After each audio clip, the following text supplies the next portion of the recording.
새벽 수요일 성경 말씀을 로마서 말씀으로 함께 나아갑니다. 로마서 오늘 말씀 9장, 로마서 3장 9절에서 20절까지 말씀 함께 제가 먼저 말씀을 봉독하도록 하겠습니다. 그러면 어떠하냐? 우리는 나으냐? 결코 아니라. 유대인이나 헬라인이나 다 죄 아래 있다고 우리가 이미 선언하였느니라. 기록된 바 의인은 하나도 없으며 깨닫는 자도 없고 하나님을 찾는 자도 없고 다 치우쳐 함께 무익하게 되고 선을 행하는 자는 없나니 하나도 없도다. 그들의 목구멍은 열린 무덤이요 그들의 혀로는 소금을 일삼으며 그 입술에는 독사의 독이 있고 그 입에는 저주와 악독이 가득하고 그 발은 피를 흘리는 데 빠른지라. 파멸과 고생이 그 길에 있어 평강의 길을 알지 못하였고 그들의 눈앞에 하나님을 두려움이 없느니라 함과 같으니라. 우리가 알거니와 무릇 율법이 말하는 바는 율법 아래에 있는 자들에게 말하는 것이니 이는 모든 입을 막고 온 세상으로 하나님의 심판 아래에 있게 하려 함이라.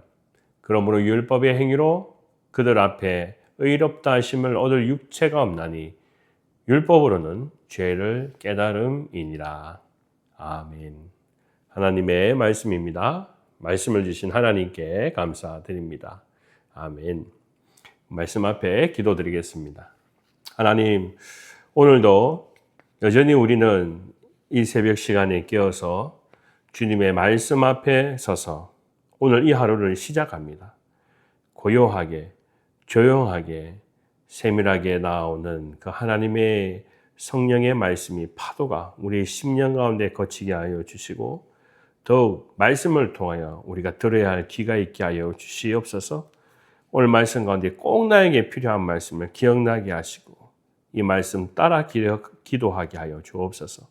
부족한 자가 말씀을 대언할 때도 성령께서 함께하여 주시기를 기도하고 나오며 모든 것 살아계신 예수님의 이름으로 기도드립니다. 아멘. 네, 오늘 로마서 3장 말씀은 제목으로는 죄인이다라는 것에 초점을 두고 있습니다. 우리는 종종 사람을 이야기할 때 당신은 어떤 사람입니까? 라고 물을 때가 있습니다. 또 당신은 어떤 존재입니까? 라고 물을 때가 있습니다. 오늘 성경의 말씀은 우리가 예수 믿기 전에 우리를 이야기한다면 우리는 어떤 사람인가 라고 이야기한다면 우리가 그걸 알고 있었느냐라고 했습니다. 그건 뭔가요? 내가 바로 죄인이라는 사실이다 라는 겁니다.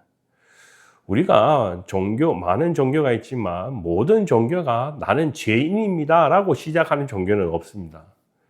보통은 그냥 좋은 사람이 되는 또는 윤리적으로 착한 사람이 되는 그런 과정으로 가는 것을 이야기하지 당신의 출발점은 죄인에서부터입니다 라는 것을 이야기하는 종교는 예수 그리스도, 이 하나님을 믿는 이 신앙밖에 없습니다. 그래서 오늘 로마서 3장 말씀은 우리에게 분명히 이야기하는 것이 9절 말씀을 통하여서요. 사람을 누구나가 죄 아래에 있다라고 밝히고 있습니다.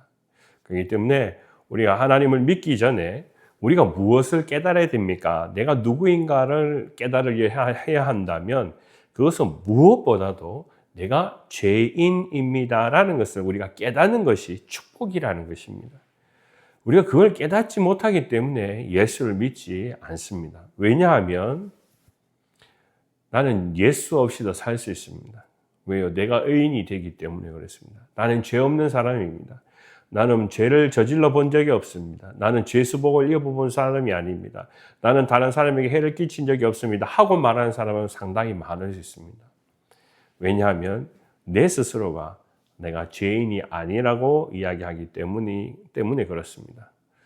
종종 우리 사회에서 죄인이라고 이야기하면 먼저는 범법자라는 것을 이야기하게 됩니다. 죄수복을 입고요. 가슴판에 글자를 써 있는 사람들, 그런 사람을 우리는 따로 구분하면서 이 사람은 죄인입니다 라고 이야기합니다. 그 말은 곧 나는 죄인이 아닙니다 라는 것을 구별하는 그런 표현이기도 합니다. 분명히 죄수복을 입은 사람은 죄인이 맞습니다. 그런데요, 죄수복을 입고 있지 않지만 나 역시도 오늘 이 성경의 말씀을 우리가 읽어보면 우리가 죄인에서부터 출발한다, 시작한다는 것을 너희가 알고 있느냐? 그게 바로 너의 정체성이다 라고 이야기합니다. 요즘 한국의 새로운 정부를 통하여서 이제 강요들이 뽑히게 되는데, 어제 알라바마에서 올라오면서 운전을 하면서 이제 잠깐 뉴스를 이렇게 들어보았습니다. 그랬더니 지금 교육부 장관을 한참 이제 청문회를 통하여서 검증하는 그런 시간이었습니다. 그 내정자는 여러 가지 상황에 아주 골치 아픈 일들이 몇 가지 있는 것 같은데요. 그런데도 이제 대화를 이렇게 오고 가는 대화를 뉴스를 통해서 들어보니까 이런 이유가 한 가지 중요한 이슈가 있습니다. 이 내정자는 오래전에 음주운전을 했습니다. 근데 지금으로 봐서는 상당히 큰 비중의 알코올 농도였습니다.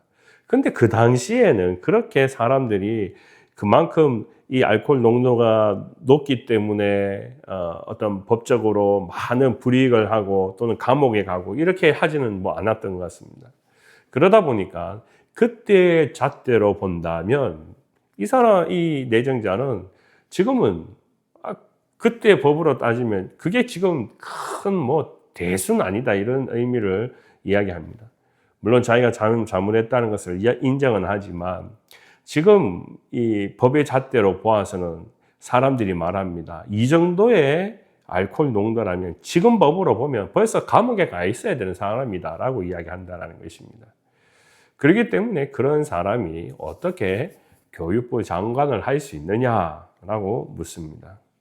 마치 우리가 죄인을 갖다 놓고 그 사람이 온 우리 한국 땅의 이 교육계를 결정하는 그런 사람이 된다는 것인데 이걸 우리가 어떻게 그냥 가만히 보고 있을 수 있느냐. 그렇기 때문에 아주 질타를 하면서 그 만취 운전을 해서 했던 그 일들은 씻을 수 없는 과오다라고 계속해서 이야기하는 모습을 제가 보게 되었습니다. 저는 그 광경을 보면서 오늘 이 성경 말씀 한번 대입해 봅니다. 뭐냐 하면 한쪽은요. 당신의 죄는 아주 큰 것입니다 라고 이야기인데 한쪽 편에서는 그거 다 지나간 이야기인데 그 죄라는 것이 내게 그렇게 결격 사유가 됩니까? 하고 그냥 한번 눈 감고 가면 되는 거 아닙니까? 하는 그런 이야기하는 모습이 얼핏 청문회 과정 속에 계속 펼쳐지는 광경을 보게 됩니다. 여러분 이것은 우리 보통 사람의 마음이기도 하지 않을까요? 우리 보통 사람은요, 법에 걸리지 않으면 무엇을 해도 죄인이 아니라는 생각을 할 때가 무척 많습니다. 법에 걸릴 때에 내가 죄인이 된다는 것이죠. 법의 처벌을 받을 때에 감옥에 갔을 때야만 내가 죄인이라는 것을 인정하는 경우가 많습니다. 만약 걸리지 않으면 그것은 더 이상 죄에 관하여서는 마치 자유한 것처럼 이야기할 때가 있습니다. 그런데 오늘 성경의 말씀은 우리 분명히 할 것이 있습니다. 우리 모든 사람이 다 죄에서 벗어날 수 없다라고 했어요. 죄 아래에 있다라는 것을 선언한다고 이야기했습니다. 선언이라는 것은 그것은 바뀌지 않는 것을 의미합니다. 죄의 문제를 해결하면 우린 되는 것인데 내가 죄가 있다라는 것을 인정하지 않는다라는 것, 그것이 우리가 신앙의 길 가운데 가장 골치 아픈 일입니다. 마치 어떤 사람이든 간에 같은 선상에서 믿음의 길을 출발해야 되는데 어떤 사람은 나는 철저히 죄인입니다. 나는 죄수복을 입지 않았지만 나는 죄인입니다. 라고 시작하는 신앙인과 나는 내가 죄인이 있다고 하는데 죄라는 것은 조금 마치 흰 옷에 조금 스팟이 묻어서 새카만 것처럼 그 정도에 있습니다 하면서 자기는 그리스도인으로서 살아간다고 한다면 이건 완전히 50보 100보가 아니라 정말 어마어마한 큰 차이를 의미하는 것을 보게 됩니다. 오늘 성경의 말씀은 로마서를 통해서 우리에게 말씀하시는 것은 우리 스스로 죄의 문제를 해결하지 않으면 안 된다라는 것입니다. 그렇지 않으면 우리는 하나님 예수님을 만나거나 영접할 수가 없다는 것을 오늘 말씀에 분명히 이야기합니다. 왜 전도가 힘드느냐? 왜 예수 믿기가 힘드냐? 바로 내가 죄인이라는 것을 인정하지 않기 때문입니다. 자복하지 않기 때문에 그렇습니다. 죄인하면 죄수복을 입는 사람으로만 죄인을 인정한다면 오늘 저와 여러분들은 마치 스스로가 의인이라고 이야기한다고 할 수 있겠지만 그렇지만 우리 그리스도는 분명히 압니다. 나도 역시 죄인이라는 것입니다. 20절 말씀은 그러므로 율법의 행위로 그의 앞에 의롭다 하심을 얻을 육체가 없다. 율법으로는 죄를 깨달음이라 라고 말씀합니다. 여러분이 가지고 있는 성경을 요 20절 마지막 번에 한번 밑줄을 그어놓고 오늘 말씀을 곰곰이 한번 씹어 보십시오. 묵상해 보십시오. 율법으로는 죄를 깨달음이라. 왜 하나님께서 구약 성경의 말씀을 통해서 율법을 정하시고 율법을 지켜라, 율법을 읽어라, 말씀을 묵상하라 라고 했을까? 단순히 성경의 말씀을 읽음으로 지식을 얻는 것이 아닙니다. 누구의 이름을 외우는 것이 아닙니다. 역사를 외우는 것이 아닙니다. 중요한 것은 율법을 통하여서 나의 죄를 발견하라는 것이 하나님께서 우리에게 법을 정해주신 룰이라는 것입니다. 여러분 그렇지 않습니까? 만약에 하나님의 법이 없다면 우리는 우리 죄를 스스로 인정하지 않습니다. 우리 스스로 우리가 어떤 죄를 범했는지 우리는 그것을 알 수가 없습니다. 하나님이 구약 백성을 통하여서 율법을 정하신 이유에는 분명히 이것이 들어가 있다는 것입니다. 성경을 읽으면 내가 무슨 죄인인지, 내가 무슨 죄를 저지른지 그것을 알게 되고 부인하던 사람도 그렇습니다. 자기를 발견하게 된다는 것이죠. 성경을 매일 우리가 묵상해야 되는 이유가 바로 여기에 있습니다.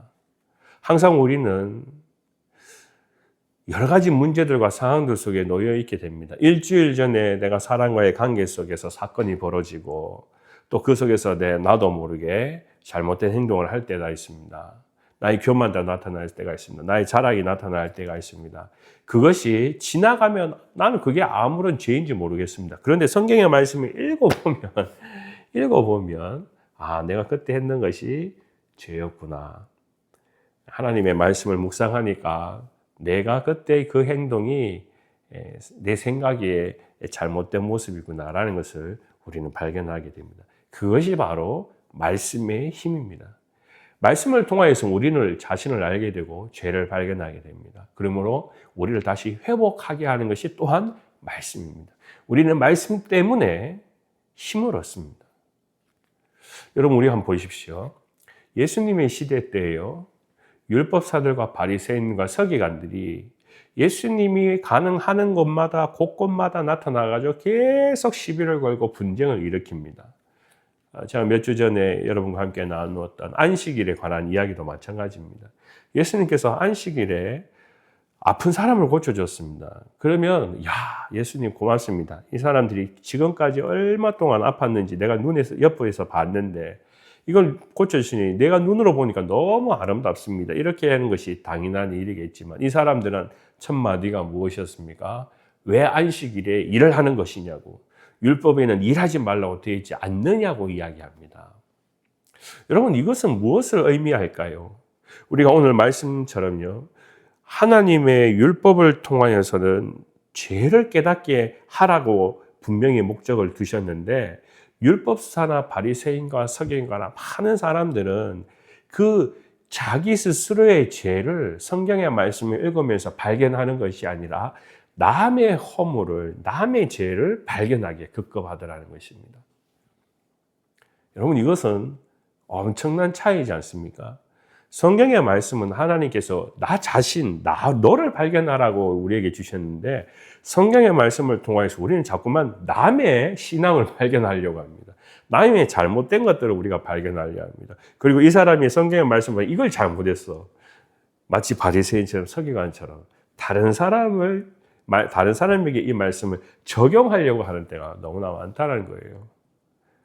여러분 이게 우리가 점점점 신앙생활하면서 가는 이 삶의 법칙이 되어가는 일이지 않습니까?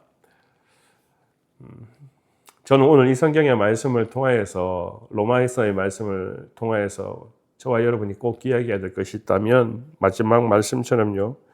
율법은 자신의 죄를 발견하라고 주신 것이다 라는 것입니다. 하나님의 성경의 말씀은 매일마다 묵상하고 읽으면서 나의 허물을 더 많이 발견하고 또 그 허물 때문에 내가 기도하고 그것을 위해서 더욱 하나님 앞에 나와서 찾고 기도하고 더 정금과 같게 해달라고 기도해야 된다는 것입니다. 예수님께서는 이렇게 남의 허물을 보는 율법을 통해서 다른 사람의 부족한 부분을 보는 그 사람을 향하여서 외식하는 자들아, 내 허물을 보기 전에 남의 허물을 보기 전에 내 눈 속에 있는 들보를 보라고 말씀하신 것을 우리는 기억해야 됩니다. 율법이라는 것은 곧 나를 위하여 써 있는 말씀이다. 나를 신앙으로 저울질하고 하나님의 말씀대로 사는가 안 사는 걸 판단하라고 우리에게 주신 말씀이다라는 걸 우리가 기억해야 됩니다. 그럴 때 우리 자신은 철두철미하게 점점 내가 죄인이라는 아주 깊은 회개와 통찰을 가지게 됩니다. 반대로 내가 죄인입니다는 이 그리스도교의 신앙을 우리가 출발점에 서지 않으면 오늘 말씀에 기록된 것처럼 13절에서 18절에 이 어처구니 없는 일들이 어떤 사람들에게는 일어날 수 있다는 것을 말씀합니다. 여러분 말씀을 한번 우리 다시 생각해 볼까요? 그들의 목구멍은 열린 무덤이요 그의 혀로는 속임을 일삼으며 그 입술에는 독사의 독이 있고 그 입에는 저주와 악독이 가득 차고 그 발은 피 흘리는 데 빠른지라 파멸과 고생이 그 길에 있어 평강의 길을 알지 못하였고 그들의 눈앞에 하나님을 두려워함이 없느니라 함과 같으니라. 내가 죄인이라는 것을 고백하지 않는 사람의 현실적인 모습이 오늘 23절에서 18절 사이에 다 들어가 있습니다. 여러분 주위에 이렇게 살아가는 사람이 얼마나 많은지 모릅니다. 그런데도 우리는 감사한 것은 내가 죄인임을 고백했기 때문에 이러한 과오 속에 빠지지 않는다는 것이죠. 18절 말씀에 보면 그들의 눈앞에 하나님을 두려워함이 없느니라. 이게 얼마나 무서운 사실 말씀입니까? 저는 신앙생활 가운데 성경의 말씀을 읽을 때마다 이 두려움이라는 단어를 굉장히 깊게 생각합니다. 이것은 단순히 하나님이 무섭다는 의미가 아니라 하나님이 어떠한 분이신지를 우리가 알게 된다는 것입니다. 여러분 제가 신앙생활 여러분 새벽기도 할 때마다 꼭 누누이 이야기하지 않습니까? 하나님은 어떠신 분이냐? 우리가 오른손으로 이야기하면 하나님은 전능하신 분이라는 겁니다. 전능이라는 것은 사람의 힘의 그 이상의 능력을 가지고 계시다는 겁니다. 왜요? 이 세상을 만드신 분이지 않습니까? 그러면 우리는 그 전능하신 하나님 앞에 두려움을 가지게 됩니다. 그것은 단순히 겁먹기 때문에 그런 것이 아니라 하나님께서 이 자연을 만드시고 사람을 만드시고 우리 사람의 속마음을 다 하시고 그렇기 때문에 하나님은 우리를 다 아는데 우리가 죄인인 것을 다 아는데도 불구하고 우리 스스로가 죄를 고백하지 않을 때 마치 하나님은 아무것도 아닌 것처럼 함부로 까불고 함부로 말하고 하나님을 저주하고 그럴 때 그 사람은 하나님을 두려움이 없다라는 것입니다. 그게 바로 죄인의 모습이라는 것입니다. 근데 그 죄인이 자기를 모릅니다. 자기가 죄인인 것을 모릅니다. 그렇기 때문에 하나님을 두려워하지 않고 함부로 말을 하게 된다는 것을 오늘 이 말씀은 우리에게 가르쳐 주고 있습니다. 저와 여러분이 오늘 이 새벽에 기도할 때요.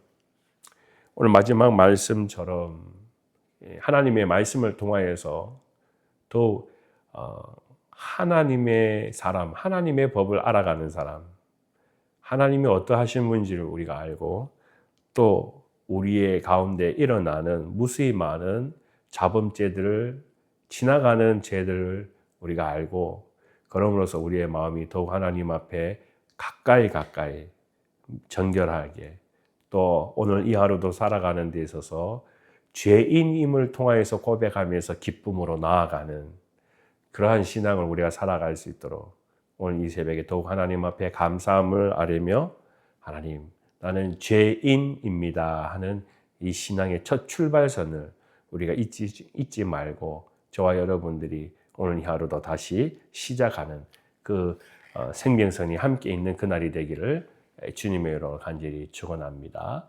기도하겠습니다.